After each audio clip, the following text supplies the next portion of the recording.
Okay, welcome dear students. I am here with the two word problems for you all. So the problem is, first problem is places A and B are 100 km apart on a highway. One car start from A and another from B at the same time. If the cars travel in the same direction at the different speeds, they meet in 5 hours. Since their distance of separation is 100 kilometers, so if they travel with the different speeds, then only they will meet. So 5 hours ko baadma they are meeting. If they travel towards each other, they will meet in 1 hour. What are the speeds of the two car? So यहाँनेर एउटा कुरा हामीलाई प्रब्लमले बताउँदैछ कि यहाँ दुईटा car अलग अलग कारको कुरा गर्दैछ अनि हामीले त्यो दुईटा कारको स्पिड चाहिँ निकाल भन्दैछ। भनेपछि दुईटा क्यारेक्टर हामीले के राख्नु पर्यो यहाँनेर भन्दाखेरि speed of the two car. First thing हामीले एनालाइज गर्नुपर्ने त्यही कुरा छ। सो लेट द स्पिड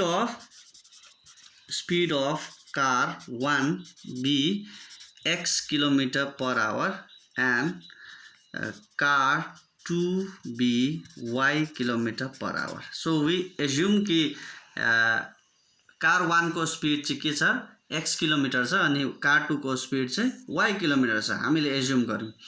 अब के छ भन्दाखेरि चाहिँ the distance of separation 100 kilo. अब केस 1 हेर्नुस्, फर्स्ट केसले के बताउँदैछ भन्दाखेरि चाहिँ तिनीहरुको डिस्टेन्स अफ सेपरेसन के छ अरे भन्दाखेरि चाहिँ सपोज यो दुईटा car A and B, car 1 and car 2 भयो which start from point A and point P। यो कार 1 भयो, यो कार 2 भयो। सो यिनीहरुको डिस्टेन्स छ 100 kilometre.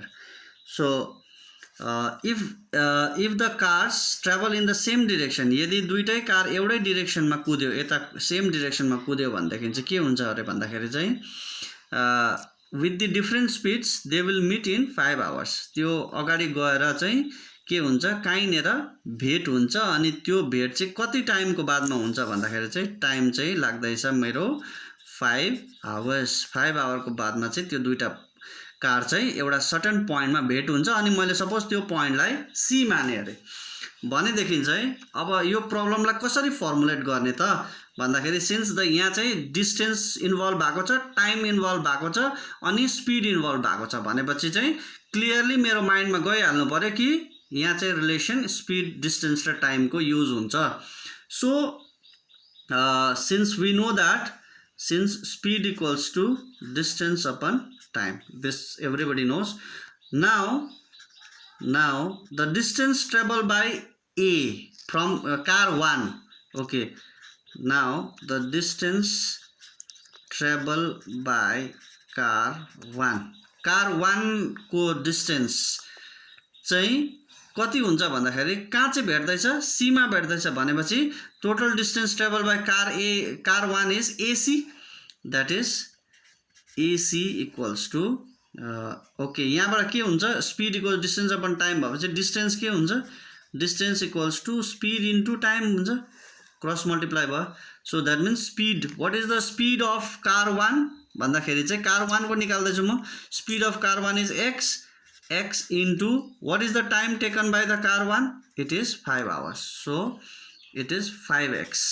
Similarly distance travel by car 2, second car B बाट जो कार हिँड्दैछ त्यो कारको डिस्टेन्स चाहिँ कति हो त भन्दाखेरि चाहिँ it will travel the distance BC, that is BC is equals to what is the speed of car which start from B भन्दाखेरि चाहिँ it is y into time चाहिँ 5 आवर्स लाग्दैछ, 5 आवर्स लाग्दैछ भनेपछि 5y।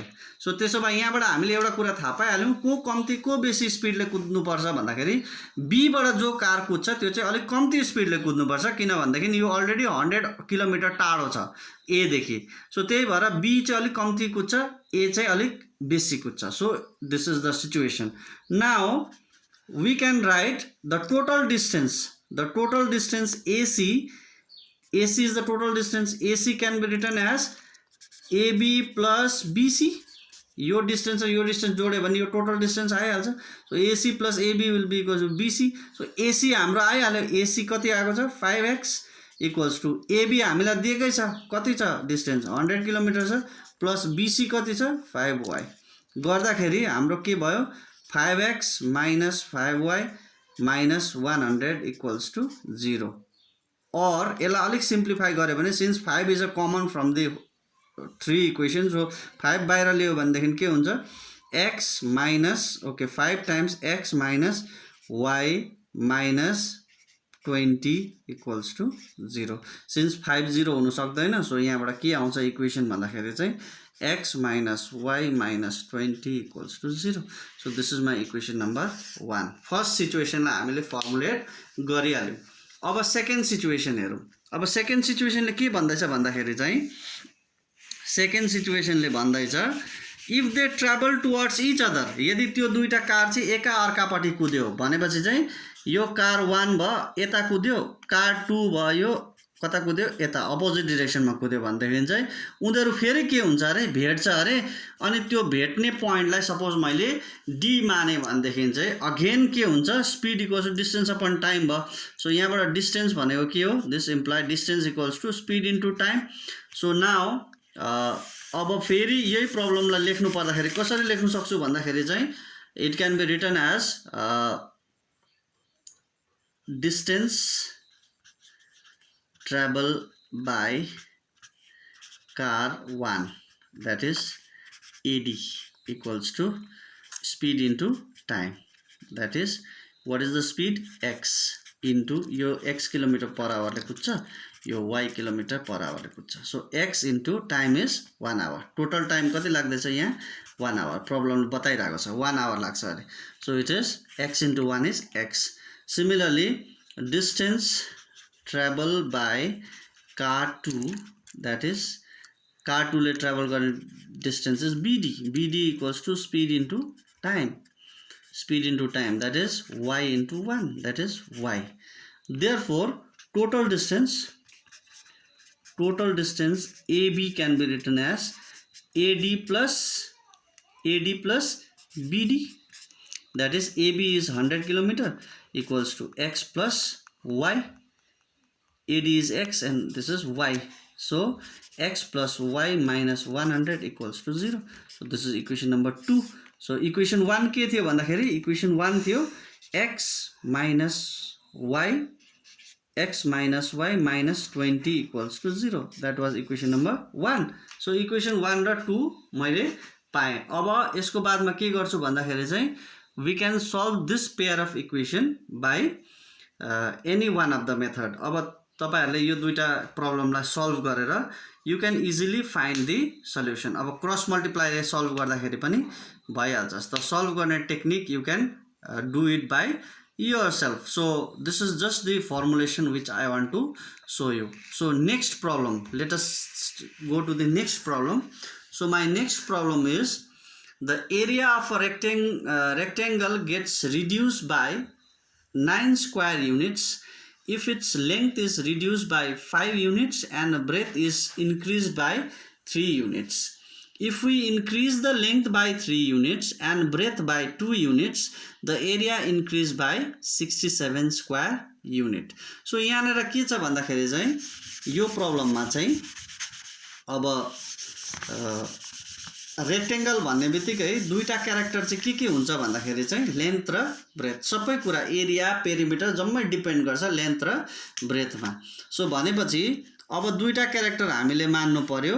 लेन्थलाई x माने y ब्रेथलाई y माने भनेदेखि चाहिँ let the length be x unit and breadth be y unit. So हामीले लेन्थलाई x ब्रेथलाई y मान्यौं. So now therefore length x breadth y हो भनेदेखि एरिया के हुन्छ, area of rectangle will be length into breadth भनेपछि it will be xy हुन्छ. So the area of the rectangle gets reduced by 9 square unit. The area of reduce हुनु means घट्नु minus हुनु. So area चाहिँ 9 square युनिटले घट्छ अरे. So case 1 हेरौँ. अब केस 1 ले के भन्दैछ भन्दाखेरि चाहिँ एरिया भनेपछि के छ अरे xy छ अरे. xy मेरो एरिया हो. त एरिया चाहिँ 9 स्क्वायर युनिटले घट्छ अरे. न्यू एरिया भयो चाहिँ न्यू एरिया भयो. न्यू एरिया चाहिँ पुरानो एरिया भन्दाखेरि 9 स्क्वायर युनिटले रिड्युस हुन्छ अरे कति बेला भन्दाखेरि if the length new length यदि लेंथ चाहिँ के भयो अरे length is reduce by 5 unit भनेपछि x माइनस 5 लेंथ अघिको x हो x बाट 5 घटाइदिए रिड्युस गर्दै भनेदेखि चाहिँ अनि न्यू ब्रेथ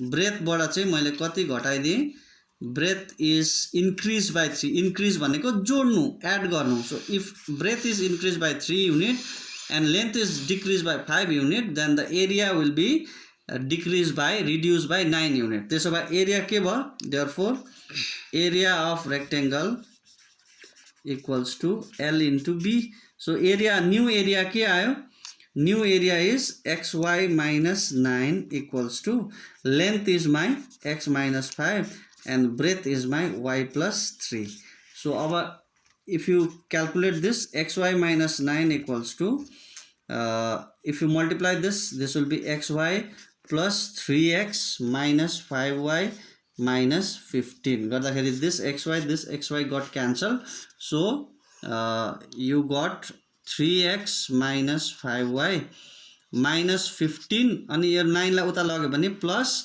9 equals to 0 भयो so 3x minus 5y minus 15 plus 9 is minus 6 equals to 0 so यो भयो मेरो इक्वेसन नम्बर 1 इक्वेसन 1 पाइहालेँ मैले सो फर्स्ट पार्ट सल्भ भइहाल्यो अब सेकेन्ड पार्ट हेर्यो भनेदेखि चाहिँ सेकेन्ड पार्ट के रहेछ भन्दाखेरि यो केस 1 भयो लेट अस डिस्कस केस 2 के छ भन्दाखेरि okay case 2 is if we increase the length by 3 unit भनेपछि न्यू लेंथ अब फेरि if we increase the length भन्दा चाहिँ x लाई 3 युनिटले बढाइदियो भनेदेखि लेंथ के हुन्छ नयाँ लेंथ x plus 3 हुन्छ and breadth by 2 units new breadth के भयो न्यू ब्रेथ भयो y plus 2 युनिट भयो then the area increase by 67 new area के हुन्छ new area equals two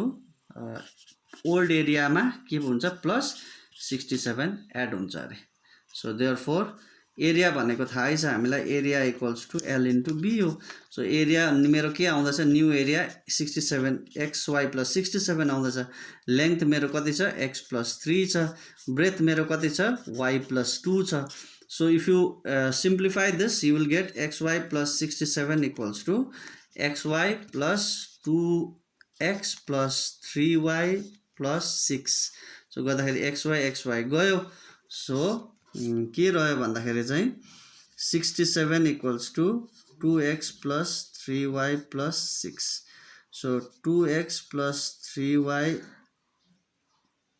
plus 6 minus 67 equals to 0 so गर्दाखेरि 2x plus 3y 6 minus 67 is minus 61 equals to 0 so this is my second equation यो equation 1 भयो यो equation 2 भयो अब यो दुईटालाई solve गर्यो भनेदेखि हामीले इजिली कति लेंथ हो कति ब्रेथ हो पाइहाल्छौं किन भन्दाखेरि यो linear equation pair of linear equation 2 variable भयो आइदर एलिमिनेसन युज गर्नुहोस् या सब्स्टिट्युसन गर्नुहोस् या क्रस मल्टिप्लिकेसन गर्नुहोस् यो दुईटाको सल्युसन पाइहाल्छ सो दैट्स ऑल